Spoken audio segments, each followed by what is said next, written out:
Hello everybody, I am Mitchell Jackson. I'm going to be doing a book review on War and Peace by Leo Tolstoy. This is a Russian classic. It's like 1,200 pages for this book.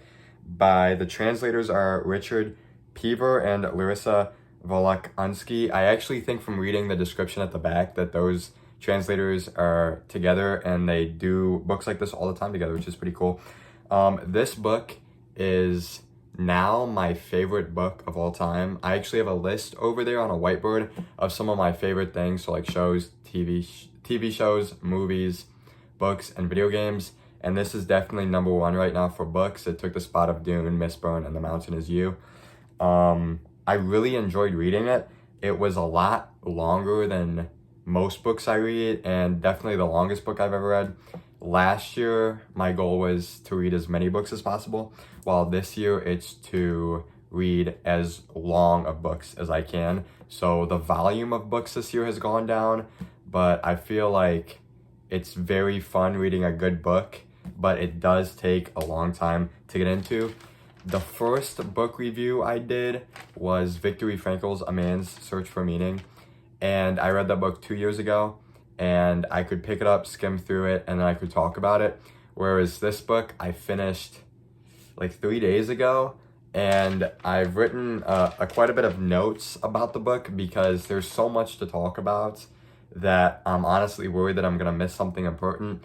I know I thought about what I wanted to say the first time that I was gonna record this, and talking about the fictional characters in the storyline is very hard if you don't have a direct route that you want to go towards. So we do have some notes. So first, I want to talk about the backstory of this book. Leo Tolstoy wanted to write a book about the Decembrists and their rise to try to take over the government or to try to stop the badness of the government. And then he realized that to talk about that, he would have to talk about another war. And then that war, to talk about that, he would have to talk about the one before that, and then the one before that, and then the one before that. And then finally, he made this really long like prologue that was War and Peace, and then he just kind of never made a sequel about the Decembrists. Their group was actually, they wanted a secret society where they could try to take the negatives out of the government, and I believe their revolution lasted like a day, and then they got shot down. I believe their 5 main leaders got executed, and then most of the people in high power in that organization was sent to, I believe it was Siberia for like 30 some years in exile before they were pardoned.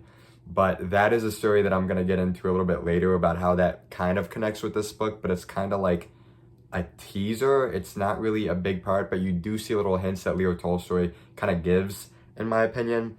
So speaking of the storyline, this is where it's going to get tough. So I plan on talking about the fictional characters and then the real events around the fictional characters. Like you have Pierre, Natasha, and Prince Andrei, I would say, are the main 3 big characters. But then you have like Napoleon is in it, Kutuzov, I'm definitely butchering his name, but there's a lot of characters that are real people that kind of mingle with the fictional characters, which I think is pretty cool. And then the philosophical talks are definitely a huge part. I haven't really read a lot of books where the author like actually gives their own thoughts. Usually it's just like the book itself, its underlining meaning is what the author is trying to convey, whereas this book, like Leo Tolstoy, has parts where it's the fictional story, and then he has parts where he talks about like the actual event itself and like the recorded history, because mind you, this book took him 5 years to write. And then you have parts of, you know, his philosophical, like, this is why I think this happened, or why do historians say this? And that is very interesting. I just started another book, East of Eden, and I kind of feel like it's like that too, which is pretty interesting. I think a lot of classics are a lot more blunt, but I kind of like it. So first, we're going to be talking about the storyline, like I just mentioned, and stay with me here. Stay with me here.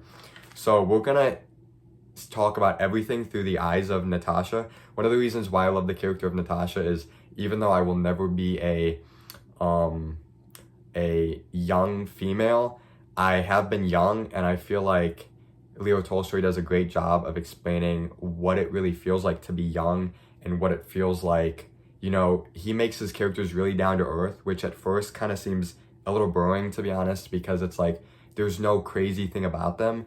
But as you grow with the characters, it really does feel like, okay, I can see this happening, and you can relate it to your life a little bit better. I've also heard people say that, her being a female, he's done a great job.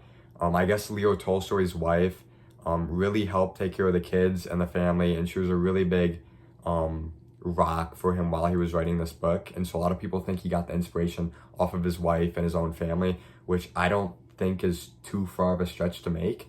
Also, a lot of his other characters are very down to earth. Pierre, for instance, is probably my favorite character of all time in literature. I just think that he's explained so well, and in a lot of aspects, not all, but in a lot of aspects, he reminds me of myself, which I think I'll try to talk about later. So first, we have Natasha. She is a part of the Rostov family. So she has two brothers, Nikolai and Petya. Petya, think of him as like, he looks up to Natasha. He's just this young boy.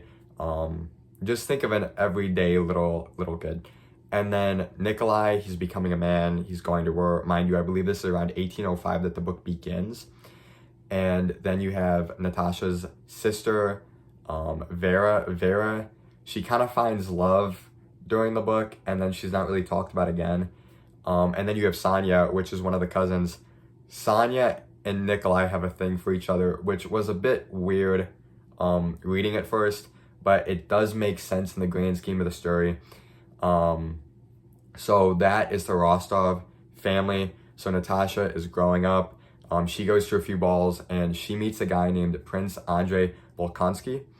And Prince Andrei is a man with one son. His wife died during childbirth. Prince Andrei is a bit older than Natasha. He's not really around his son as much. He leaves his son to his sister, Princess Maria Bolkonsky. Princess Mara, the best way I can describe her is a very big Christian. She's very into the values, into the belief systems. She doesn't get treated the best by the Count Bolkonsky, Prince Andrei and Mara's father. And she believes that her suffering is going to be worthwhile because of heaven. And not only that, but she believes that she should see the good in her father, even though he's not the best dude, because that is like the Christian, Jesus way of thinking about it. So you have this family that now comes into play, and Prince Andrei and Natasha fall in love. Mind you, this is in a span of hundreds of pages, and I'm trying to get this down. So they fall in love, but Prince Andrei's like, hey, let's give the engagement a year. If you still love me after a year, we will get married. If not, no harm, no foul. Natasha, and this is a big key part of the book, is the contradictory nature of being a human, how one moment you want this, the next moment you want this. And that happens with Natasha. She finds a man, I'm going to butcher his name, I believe it's Anatole, and she falls in love with him. And she breaks off the engagement with Prince Andrei, and all of a sudden that doesn't really work out. And it's like she gets out of her frenzy, and she realizes what mistake she's made, but she doesn't really regret it. Like, she does, but she doesn't feel like it's the wrong decision.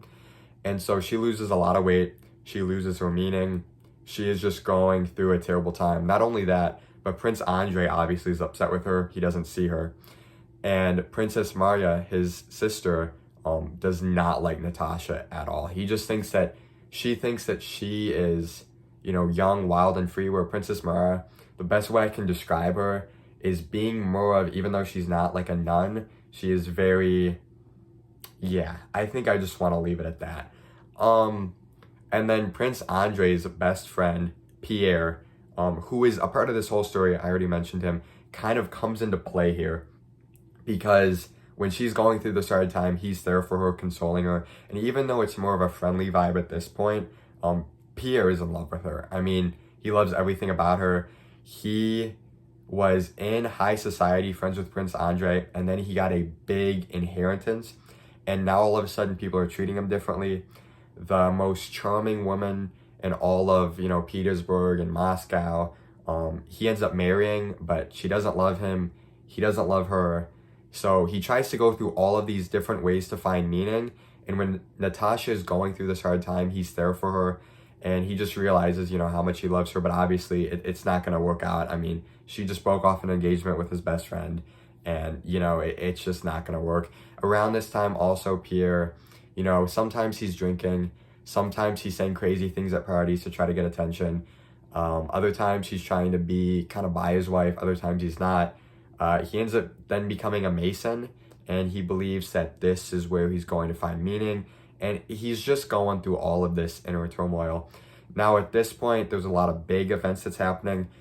French is now taking over a lot of different regions. And this is like obviously a real event. Like, this isn't the fictional side. And then France decides to enter into Russia, and they're about to enter Moscow. There's a lot of big talk about, you know, should Russia have defended Moscow? Should they have not? But I think in the grand scheme of things, it looks like to be a good decision. Leo Tolstoy kind of mentions this about like in a chess match where you may have made hundreds of mistakes, but the only mistakes you're really going to see and ever care about are the ones that matters.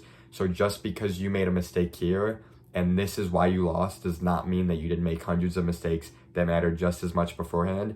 But because that mistake mattered the most, that's the one you see, that's the one you want to change.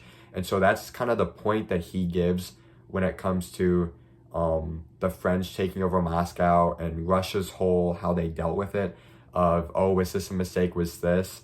But it did work out in the end, and maybe if they would have tried to keep Moscow, they would have lost all of their troops, and they actually would have gotten taken over by Napoleon. But at this point, the Rostovs, Natasha's family, they are deciding to leave Moscow because the French are about to take it over. Vera, she's married off, one of the sisters. Sonia is still madly in love with Nikolai, but Nikolai's he's becoming his own man. He's in the war. Mind you, I believe this is 1812, so it's been 7 years since I just mentioned those characters. It's only been 12 minutes that I've been talking about this. And then you have Petya, who is now a man. He wanted to join their army. He kind of gives the human condition of like wanting to prove himself. His brother, you know, has kind of proven himself. The whole of Russia is just this mass that is wanting to take back Moscow, and he's one of them. And then you have Nikolai, who is still going strong. The Count and Countess, who are just, in my opinion, everyday fathers and mothers. The father has a bit of a debt addiction where he loves to get into little debts, which doesn't really play until later in the book when Nikolai has to try to get them out. And so they're leaving Moscow, and Natasha hears that Prince Andrei has been shot and is severely injured. She finds him. You have this really big heart-to-heart where they're back. Both of their dreams are coming true, and it's just this amazing moment.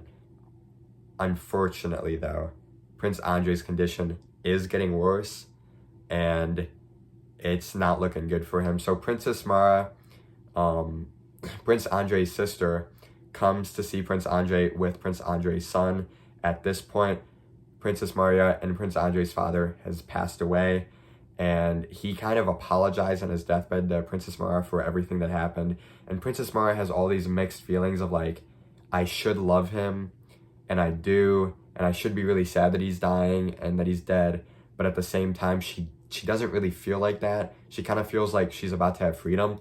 I also think one of the most interesting points of having a contradictory heart that he notes is the fact that she's so religious, but not early on, but towards the middle of the book, around like 500 pages, she just kind of mentions to herself that like it scares her to death that she loves her family more than she thinks she loves God, which is kind of a big turning point where, you know, she loves Prince Andrei more than she loves all of this. And this point does affect the book in a way. And so when she visits Prince Andrei, she kind of just drops her notion of not liking Natasha, and she realizes that like Natasha is losing her love where she's losing her brother.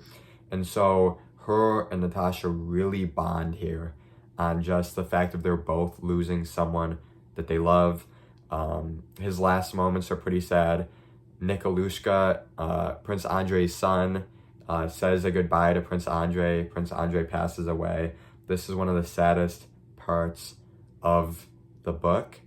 And then from here you have Pierre, who at this point is a French prisoner because he was in Moscow while they took it over, and a French officer was trying to steal from a lady, and he didn't let that happen, and he fought the man. And so he becomes a prisoner where, you know, this should be like the saddest moment of his life, right? But in reality, this is where he kind of gains the inner freedom, and he finds that, like, hey, wait, like, my freedom isn't in all these things, it's this. And he finds a new purpose and meaning.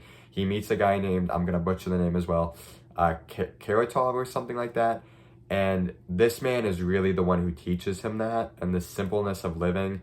And the idea that Pierre gets is that, like, because he lost everything, he's now found that, like, within losing everything, he hasn't.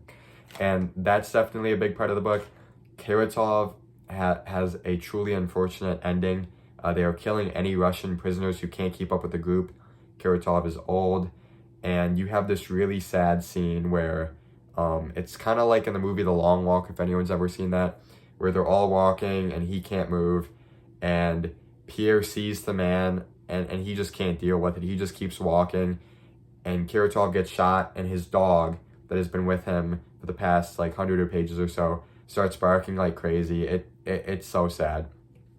And so you have Pierre, who is going through this really rough time, but he also kind of has like a newfound purpose, while Natasha, on the other hand, is going through a terrible time. Everything is just sad.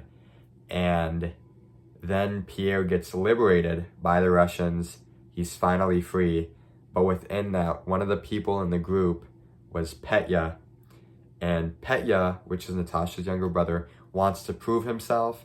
And being, you know, a young man who in society needs to prove that he is strong, fearless, he decides to rush in to kind of be one of the first ones in there. And he, sadly, one of the most devastating parts of the book, gets shot in the head and is killed. So Pierre is now free, and the Rostov family is not doing bad, but they're not really doing well either. Natasha's still really sad, but the family as a whole is doing okay. And when they get the news that Petya has passed away, the Countess, the mom, she is frantic. She can't believe it. The dad can't believe, I mean, nobody can believe it. It's one of the most tragic parts of the book. You're just constantly reading a tragedy here. But the weird thing is Natasha, she doesn't get like that. She's already at the bottom. And so you think that somehow she's going to get lower. But in reality, this gives her meaning, and this gives her purpose of the idea of like, hey, my mom really needs me right now. I need to be there for her. And that's what she does. She puts her own grief aside, and she's there for her mom. And then after some time, she decides, and the family decides as a whole, that she's so close to Princess Maria, Prince Andrei's brother, now, that when Princess Maria is going back to her home, Natasha should go with her. And the Countess is now doing better at this point, so she doesn't really need Natasha's constant support. So Natasha goes there. Nikolai meets Princess Maria in interesting circumstances. Also, while the book is going on, he's kind of like the one who saves her and leads her away from Moscow and the location that she's at. And so you fast forward some time. Pierre has been giving money. He's trying to get Moscow back to where it was, and he visits Princess Maria to see how she's doing because he was best friends with Prince Andrei.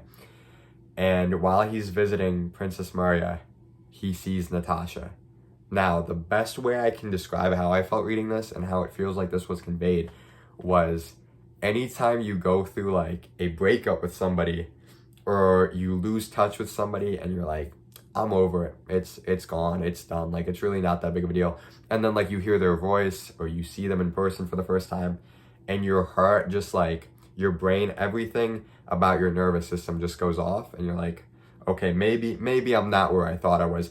That is how Pierre feels as soon as he sees Natasha. And then he tells Princess Maria later, when Natasha's not there, he's like, look, I don't know what it is, but like, I love her. And Princess Maria, I feel like any of us in this circumstance is like, whoa, like, you know, that was my brother who just died, who was in love with Natasha, but she also has a love for Natasha herself to where she wants Natasha to be happy, and she knows Natasha loves Pierre too. And then, you know, Pierre is talking to Princess Maria, and Princess Maria's like, I'm gonna tell her that you like him. And Princess Maria is asked about if she likes Nikolai, and she's like, I don't want to talk about that. And then the fictional storyline kind of pauses. So now the epilogue is 7 years later, I believe.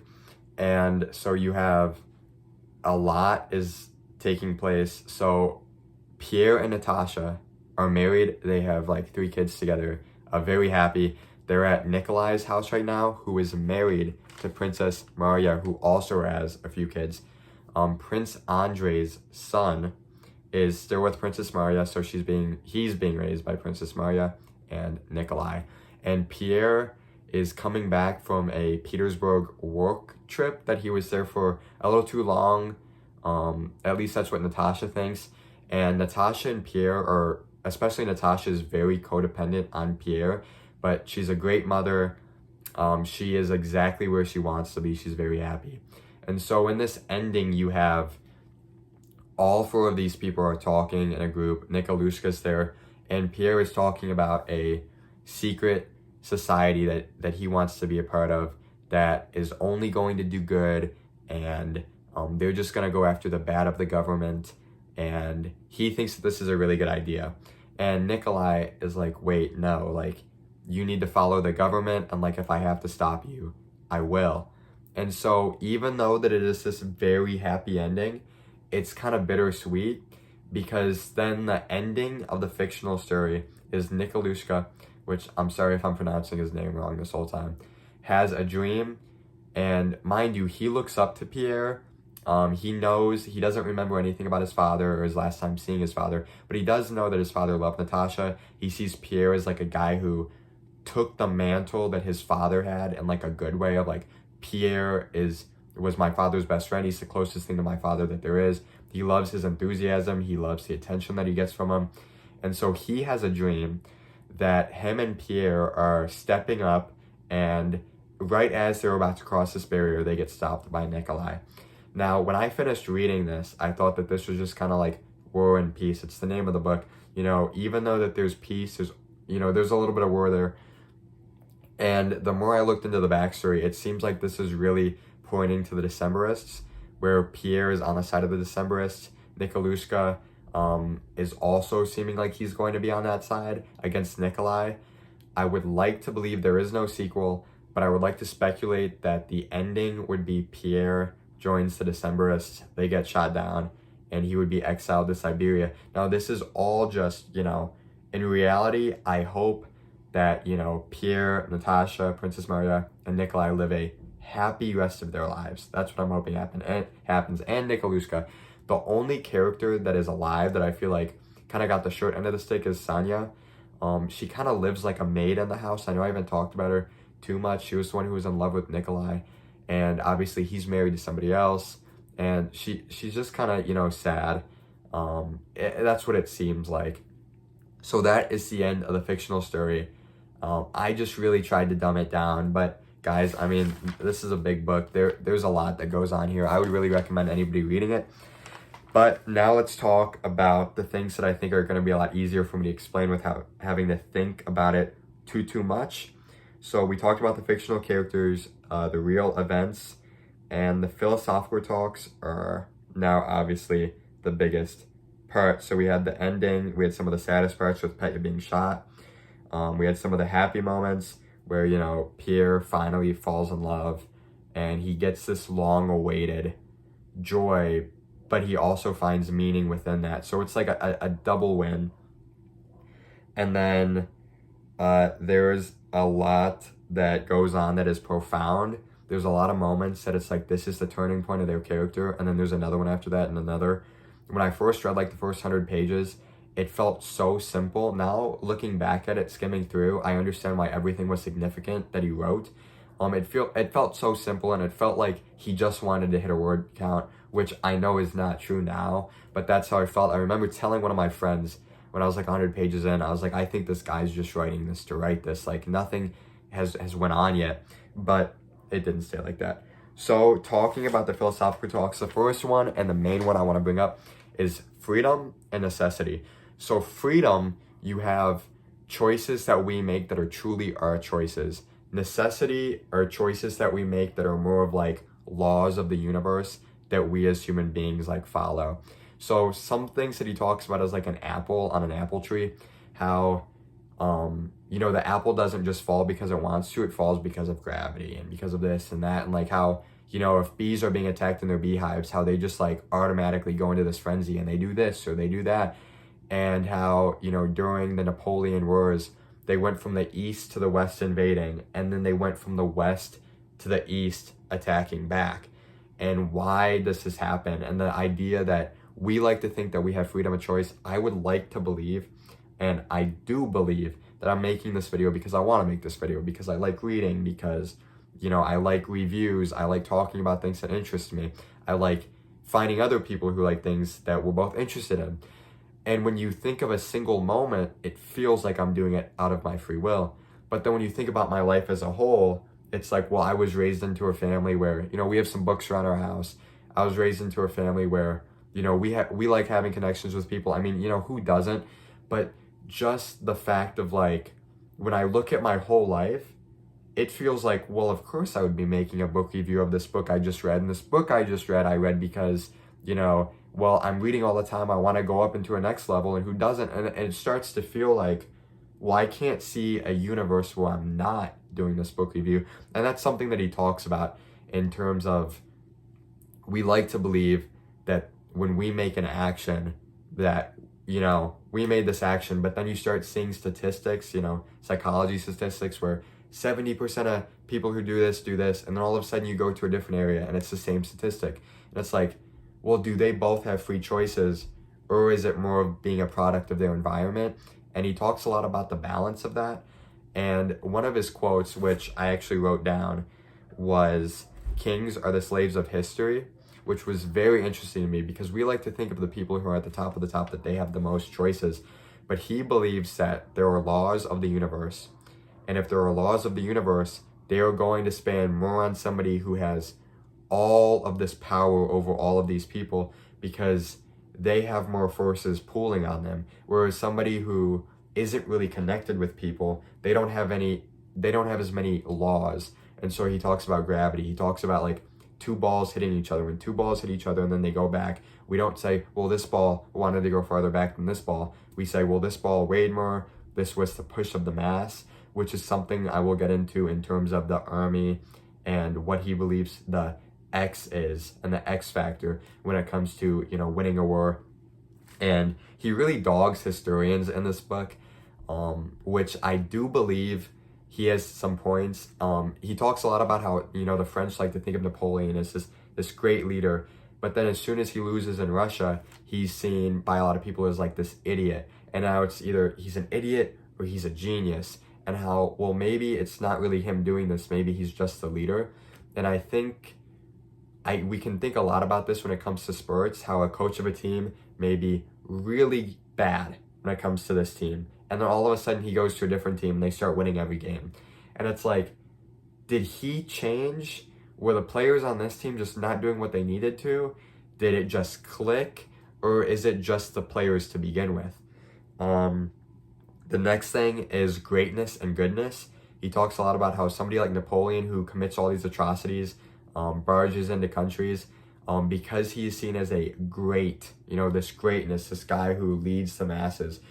People throw away goodness and badness, and his whole point, Leo Tolstoy's whole point, is that if we are seeing greatness without the terms good and bad, we are just talking about how much power somebody has. We're not talking about who they are as a person.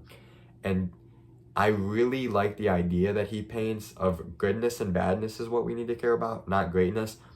You see this a lot in our society today, where people get, famous or not famous, not on how much good or bad they do, but more of publicity. I think I'm saying I think a lot here, but I think that the idea of any publicity is good publicity is so popular.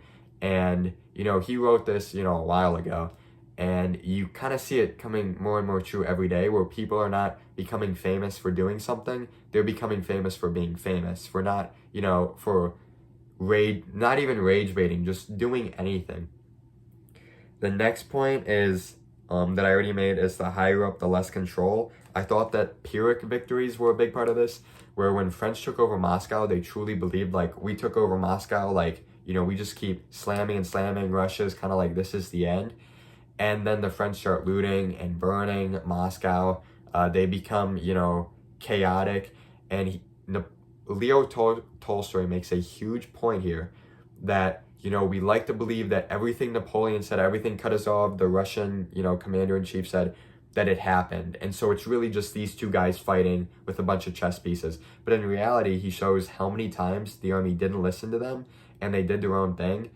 And this leads to the big point, which Tolstoy does not believe that the X of an army, so you have the mass and then you have the X. And he believes that, sometimes in an army like the Russians with a smaller mass, they have this X. So some people like to believe it's the geometric disposition, the commanders, but he believes it's the spirit of the army, which I agree with. I think that there may be more than one, but I think that that's got to be one of the biggest ones. And so he believes that this X factor is what really drove Russia to defeat the French. And you really see this Pyrrhic victory where it's like the French win this battle, they take over Moscow, but they lose the war. Now they're leaving, now they're scrambling. And then he makes a big point about Russia trying to go after the French, even though the French are leaving, and how it kind of doesn't really make sense. Like, yes, they're doing it for revenge or redemption, but at the same time, like, you're losing a lot of men, and just the amount of captains and officers who really let men die by going after them in like the frigid temperatures because they wanted an accolade or a medal. And the fact of the person who does a lot of work, who doesn't talk as much, which is like an obvious point, is going to have less power than somebody who does just the same, but they talk about it more, which obviously I believe is true. And then you have the heroes where, you say Napoleon was maybe not a hero, but he was one of the reasons why French was so, big, when in reality, then he loses to Russia. And it's like, well, was he an idiot? Was he a genius? Or was he just a guy leading a big group of people who, to my next point, had a group bias? Group bias, even though it's not talked in that word, is mentioned so much. Just, somebody does this and this whole group follows. And again, the going to east to west killing people, whereas a human society, we know that that's wrong, and it's this, it's that, and then the west to east killing them. And it's just so interesting to me how just that takes effect of a country, of an area. He talks about, when Pierre almost got executed when he was in captivity, about the frenzy that humans get into when they go into killing mode, and then how they kind of like try to defend themselves, which I think is pretty interesting. So with all that being said, I've talked about everything that I would want to. This book definitely, I hate when people say a book changes like their brain chemistry, but this book truly felt like it has changed my way of thinking. It's exactly like I thought it would be, and it's exactly not. I would recommend, if anybody wants to read this book, that they do. It is a long read, it's a marathon, but it is not a super, super difficult read. I mean, as long as like you have the translation. Obviously, if you plan on learning Russia and French, and I think there's some English in here, which I mean, it's fine with me. Then that's a little bit bigger of a stretch, but it truly was a good book. I'm very glad I read it. I already started a new book. I already talked about it, East of Eden, and it's very weird seeing where the story is going in 100 pages, where in this, like, I had no idea where it was going. Yeah, so thank you guys for watching, and this was a long video.